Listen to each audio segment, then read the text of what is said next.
is Adam Mercer, and there is a scar on my left arm that I cannot explain. Some of you have been here from the beginning. You know where it came from. You know what I faced in the woods. If you're new, go back. File 003, the Dogman, because what happens in this file starts there. This is the Black Files. File 011, Skinwalker Ranch, below the skin. The call came on a Tuesday. No warning, no message before it. Just a number I hadn't seen in years, and a voice I never expected to hear again. Harlan Cole. We go back further than I care to explain in detail. Military. The kind of history that doesn't need many words between two people. He said 4 things. He needed a witness. He needed someone he trusted. He couldn't tell me why over the phone. And he said, pack light. I didn't ask questions. That's the thing about Harlan. You don't ask questions. You just go. 48 hours later, I was standing at the edge of a Skinwalker Ranch in the dark, outside Ballard, Utah. And it was nothing like I expected. Not because of the ranch, because of what was already set up on it. 3 large military tents had been erected in the eastern field away from the main structures, positioned deliberately out of sightline from the road. Generator powered, blacked out, the kind of setup you don't put together in an afternoon. This had been planned for weeks at minimum. 16 Special Forces personnel moved between the tents in full tactical gear, quiet, purposeful, no wasted movement. 8 researchers I had never seen before carried equipment I couldn't identify. Scanning devices, signal arrays, all of it oriented downward. Not at the sky, at the ground. Harlan met me at the perimeter. He handed me a camera and a vest and walked me toward the largest tent without a word. Inside, the center tent was the operations hub. Tactical boards lined one wall. Hand-drawn maps of the ranch surface, cross-section diagrams of what lay beneath it. Entry points, marked in red. Extraction corridors, marked in blue. A second board showed the split team structure, names, roles, timing sequences. A third board I couldn't fully read had photographs pinned to it that I wasn't ready to look at yet. The second tent was first aid, 4 medical personnel, 2 surgical stations, supplies stacked in crates along both walls. Far more than you'd bring for a standard tactical operation. They were expecting casualties coming out, not just going in. The third tent was staging, weapons, breaching equipment, rope systems. Harlan's team running final checks in silence. I stood in the operations tent and watched all of it and said, Harlan, talk to me. He pulled me to the side of the board and he talked. He told me the facility had originally been constructed in the early 1980s. A black site. Off the books, off the record, built beneath the ranch deliberately, because the ranch's own anomalous properties made it easy to mask unusual energy signatures and equipment movements. What happens at Skinwalker stays at Skinwalker. That was the logic. Nobody looks twice at strange readings on this land. The facility's original purpose was research, contact research.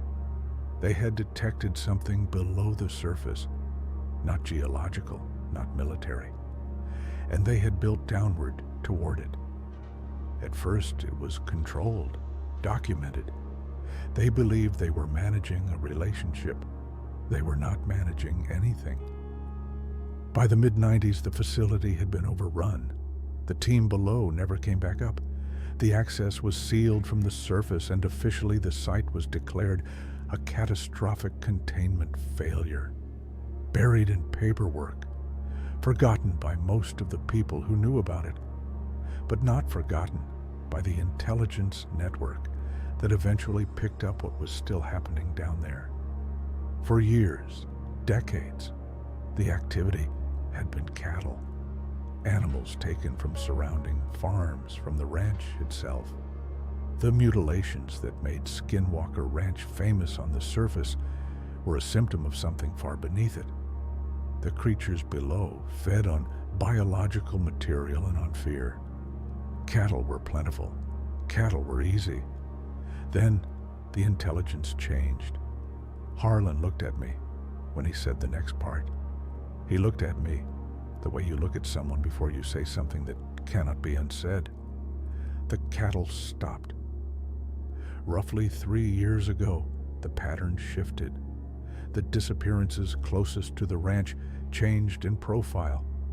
Women, taken without trace, without pattern, from surrounding counties, from passing vehicles, from campsites within a 50-mile radius. 30 confirmed, possibly more. The intelligence team took 14 months to piece it together, to understand what was happening down there and why. The creatures were not simply feeding anymore. They were facing extinction. And they had decided that fear alone was no longer enough. This was a rescue mission. That was the only reason this team had been authorized to go in at all. He said, "I need you to document what we find down there. I need a civilian record that exists outside of classification. Someone who will tell the truth regardless of what comes after." He paused. He said, "And I need someone I trust to watch my back when it goes wrong, because it will go wrong." I looked at the tactical boards, at the split structure. 2 teams. Team 1, 8 Special Forces personnel, would assault the surface entry point as a diversion. Maximum noise, maximum firepower, drawing attention and response upward.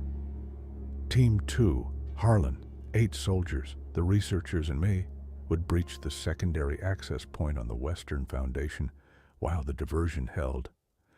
Get in, get to the cells, get the women out, get clear before the charges blew. Clean on paper, logical on the board.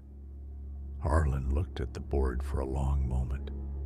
Then he said, "Nothing about what's down there is going to be clean." He was right. Skinwalker Ranch, 512 acres in the Winter Basin, one of the most documented paranormal locations on Earth. UAP sightings, cattle mutilations, poltergeist activity going back over a century, the Sherman family, the National Institute for Discovery Science, Brandon Fugel. Millions of people have watched this place investigated on television. Nobody knew what was underneath it. At 0200 hours, Team 1 moved on the surface entry point. We heard the explosions from the western side of the property. Controlled, deliberate, exactly timed. Drone deployment followed. Harlan gave the signal and Team 2 moved. The hatch was beneath the old homestead foundation, concealed, old.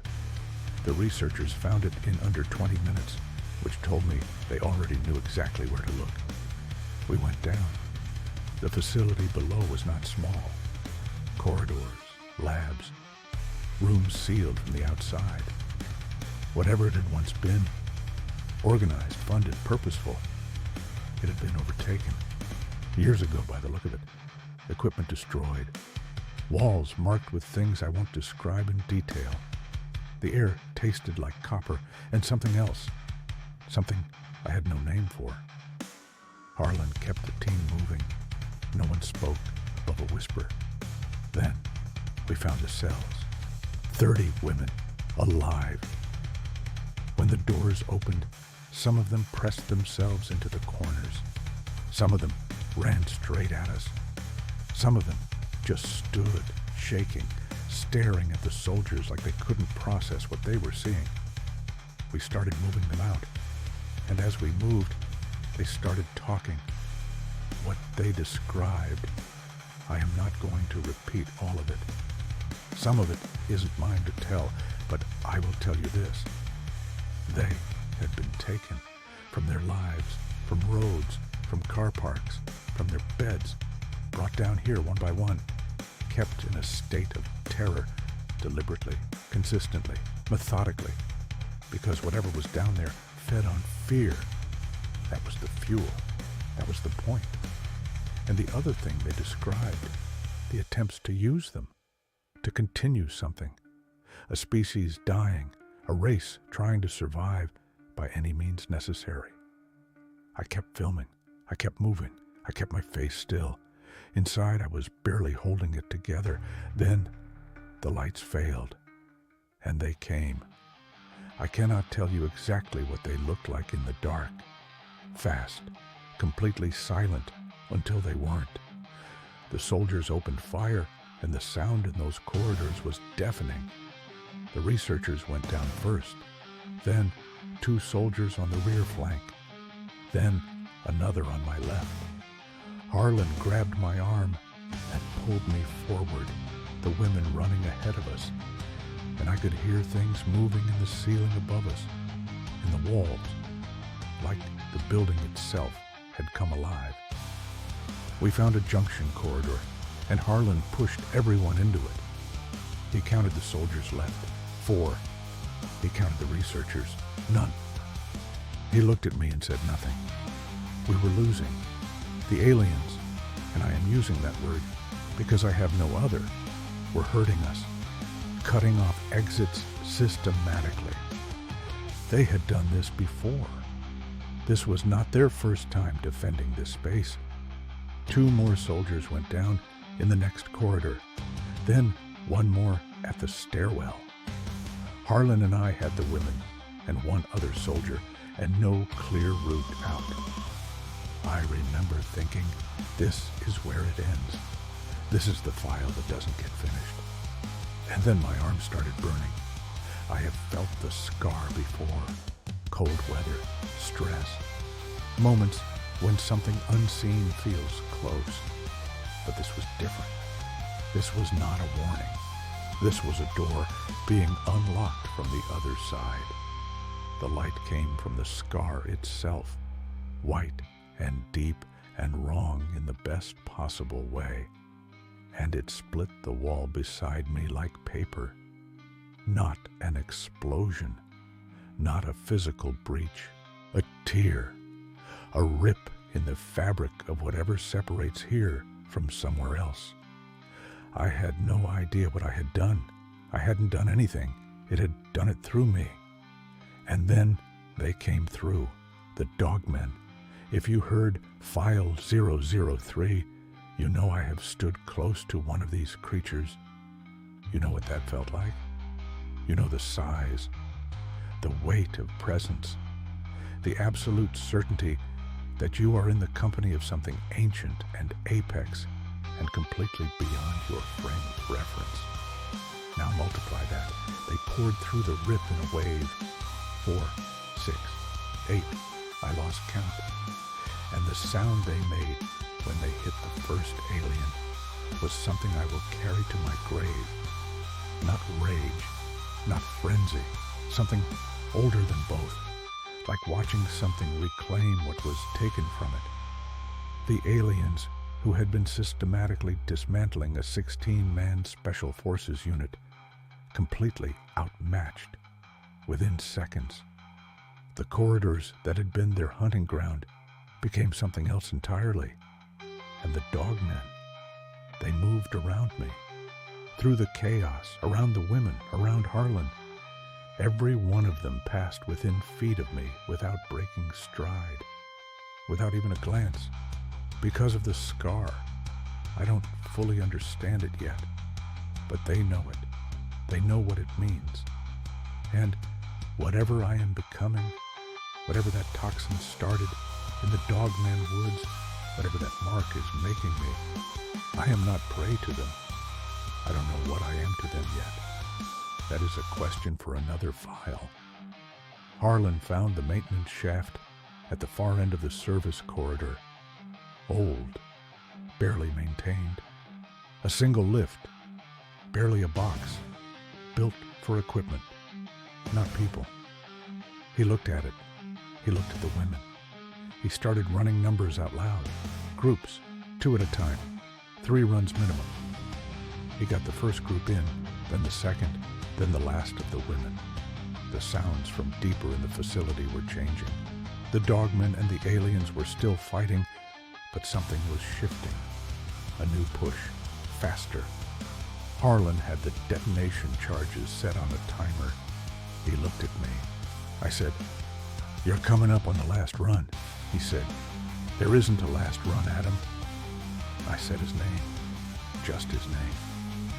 He grabbed me by the front of the vest and walked me backward into the lift. He reached past me and hit the control, and he said, and I am giving you exactly what he said, same as always, Mercer, "You get out." I hold the line. The door closed. I watched through the grate as he turned around. He checked his weapon. He rolled his shoulders once, and he walked back toward the sound, not running, not hesitating, just walking forward, like a man who had already made peace with every version of this moment long before it arrived. The lift went up. The charges blew before I reached the surface. I came out of the hatch into the cold Utah night alone. The 30 women were already above ground, safe, wrapped in emergency blankets from the truck supplies. Some of them were crying. Some of them were completely still. All of them were alive. I walked a few feet from the hatch and sat down in the dirt. I looked at my arm. The scar was dark, cold, like it had never happened. I looked at the camera. I had nothing to say. For the first time in this entire series, I had absolutely nothing to say. So I said nothing. Harlan Cole, Sergeant, 16 years active service, the best man I have ever known in the field, the best man I have ever known anywhere. This file is his. The following morning, one of the women, before she was taken to receive medical care, said something to me as she got into the vehicle. She stopped with her hand on the door, and she turned and she said, "Whatever is on your arm, they were afraid of it. The aliens. Before the others came through, they saw it, and they were afraid of you." She got in, the door closed. I looked at the scar. I still don't know what I am becoming, but I think I'm starting to understand that it was never an accident. Black files. File 011. Closed.